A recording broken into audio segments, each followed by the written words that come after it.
Brianna Wiest, l'autrice, est sûre que notre plus grande tâche, en tant qu'être humain, est d'apprendre à penser.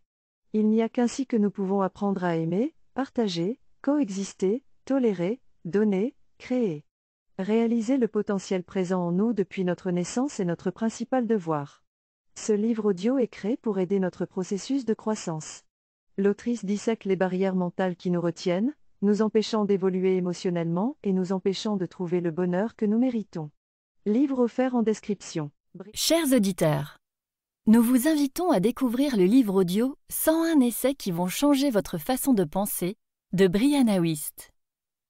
Vos pensées créent la réalité, et une seule idée peut changer le cours de votre vie.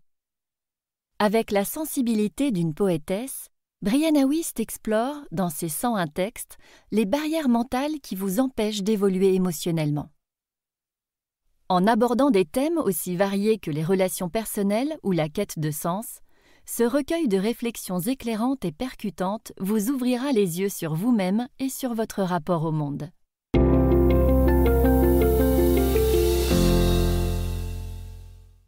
Essai numéro 1. Ces comportements inconscients qui vous empêchent de mener la vie dont vous rêvez.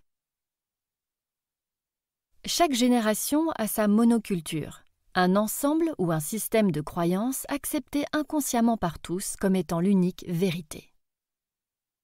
La monoculture de l'Allemagne des années 1930 ou celle de l'Amérique de 1776, par exemple, sont facilement identifiables. On sait aujourd'hui clairement ce que la population de ces pays à ces époques-là concevait comme étant juste et vrai, à tort ou à raison. En revanche, il est extrêmement difficile de cerner avec objectivité les effets de la monoculture dans laquelle on vit soi-même au moment présent. Une fois qu'une idée s'est gravée en nous sous forme de vérité, il n'est plus si simple de voir ce qu'elle a de culturel et de subjectif. Une grande partie de nos tourments vient du fait que nous menons une vie que nous ne désirons pas réellement, uniquement parce que nous avons accepté, sans même nous en rendre compte, une certaine idée de la norme et de l'idéal.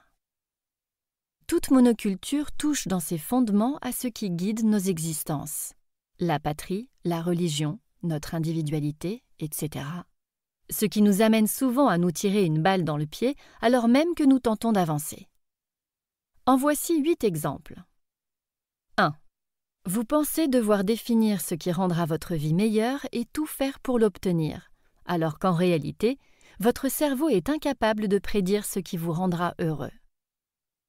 Le cerveau ne pouvant concevoir que ce qu'il connaît déjà, tout ce que vous désirez pour votre avenir n'est que l'écho de solutions et d'idéaux passés. Et quand le résultat de vos vœux ne correspond pas à vos attentes, vous pensez avoir échoué, puisque vous n'avez pas réussi à recréer ce qui vous semblait désirable. En vérité, ce que vous avez provoqué est sûrement bien mieux que ce à quoi vous vous attendiez, mais votre cerveau, ne l'ayant pas prévu, y voit quelque chose de mauvais.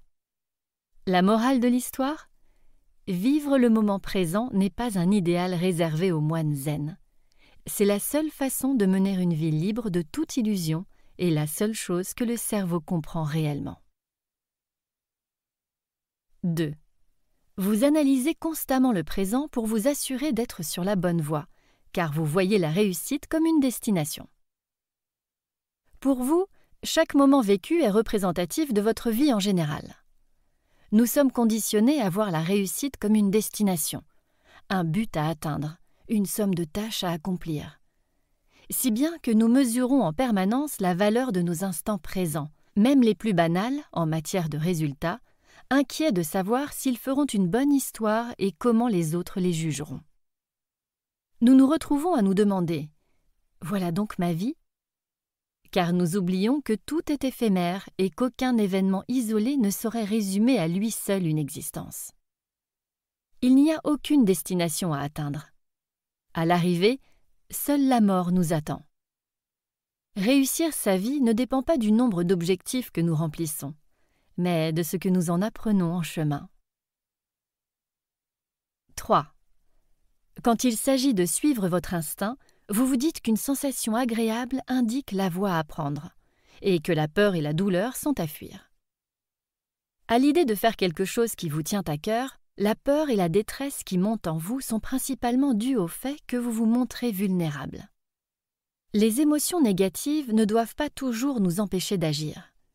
Dans certains cas, elles indiquent un risque qui vaut la peine d'être pris. Quand on ne désire pas réellement faire quelque chose, on y est indifférent. La peur, au contraire, est un signe d'intérêt. 4.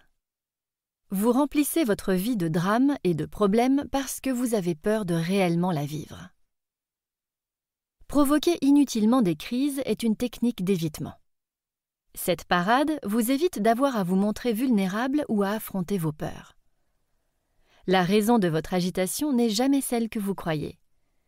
Ce qui vous pousse à vous créer des problèmes, c'est tout simplement la peur d'être vous-même et de mener la vie que vous voulez. 5.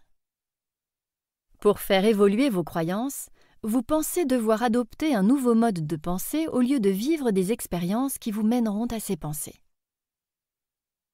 Une croyance est une vérité qui, du fait de votre vécu, s'impose à vous comme une évidence. Si vous voulez changer de vie, vous devez changer de croyance. Et pour cela, il vous faut sortir de votre zone de confort et vivre des expériences qui vous présenteront de nouvelles réalités. 6. Vous voyez les problèmes comme des obstacles alors qu'ils vous ouvrent de nouveaux chemins. Comme l'a très bien formulé Marc Aurèle, l'obstacle à l'action favorise l'action. Ce qui se trouve en travers du chemin devient le chemin. En somme, face à une difficulté, vous n'avez d'autre choix que d'agir pour sa résolution. Votre action vous mènera alors immanquablement à penser, à vous comporter et à choisir autrement. En vous poussant hors de votre zone de confort, le problème devient l'élément déclencheur qui vous conduit à créer la vie dont vous rêvez. 7. Vous pensez être défini par votre passé. Pire encore, vous le voyez comme une réalité immuable alors que la perception que vous en avez change à mesure que vous évoluez.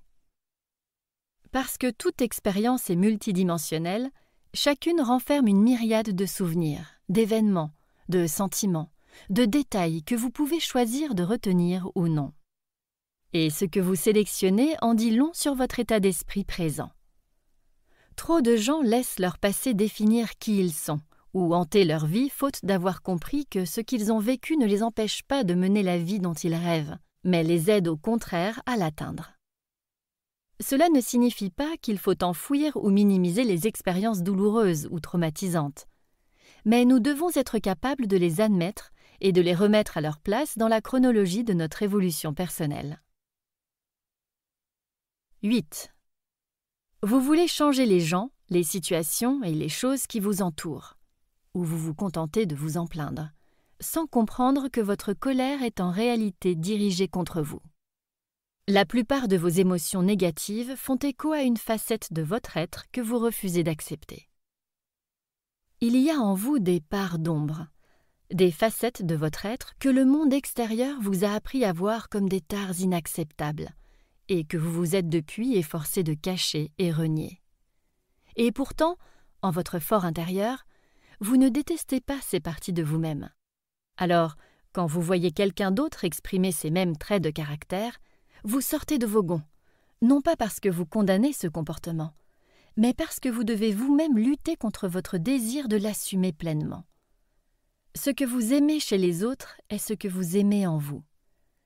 Ce que vous détestez chez eux est ce que vous n'acceptez pas de voir en vous-même.